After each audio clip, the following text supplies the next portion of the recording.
Hi guys, just thought I'd do another updated video of the Suzuki Vstrom 650. Now what I've done, amongst a hell of a lot of other things, what we've upgraded on the bike, from suspension to exhaust system to kick plates, I can go on and on. We've added CarPlay, which I covered that out last video. We've also added some spotlights, but what I've done, obviously to grips, but what we've done is we've fitted a Thunderbox. Now all my aftermarket stuff is wired now into that Thunderbox, so it takes all stress off the battery and rectifier, because they're not brilliant on any bike, but they're not too good on these. The beauty about the Thunderbox is you don't need no permanent live to them, so it goes off a sensor to your battery, so when it senses voltage it'll power all your stuff up, all your aftermarket stuff up, from heater grips to spotlights. There's no limit on it. Also, when you power your bike down, take your key out, it'll stop on for a couple of seconds and then it senses there's no voltage and it turns everything off, so that stops you chopping into your permanent light. They usually take it out at number plate on bike light, but yeah, so great bit of kit, that really good bit of kit. You ain't gonna mess about splicing into ignition live on it. So what I also have, I mean I do ride it winter, but I'm having a few beers this afternoon because it's Christmas, so just finished work, so I'm having a bit of a potter about. Optimate 3 essential. It's just a brilliant bit of kit.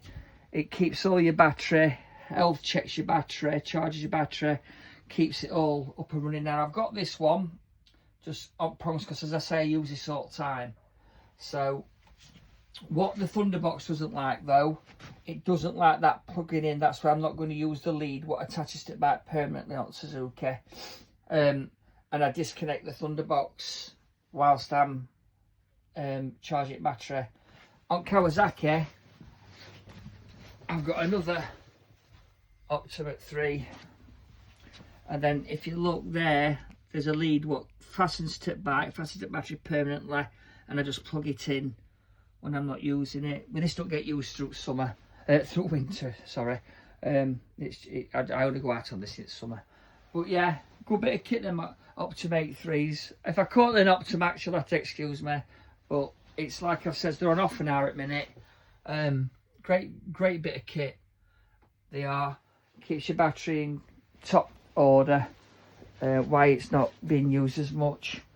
But yeah, no, big toying idea of putting a new rear shock on it. However, I'm going to do another video about that because it's going to take a little bit of explaining. I don't want people to nearly fall into a trap that I fell into. But other than that, she's a beauty, absolute beauty. But some after, I don't really like them, but they do look a little bit better.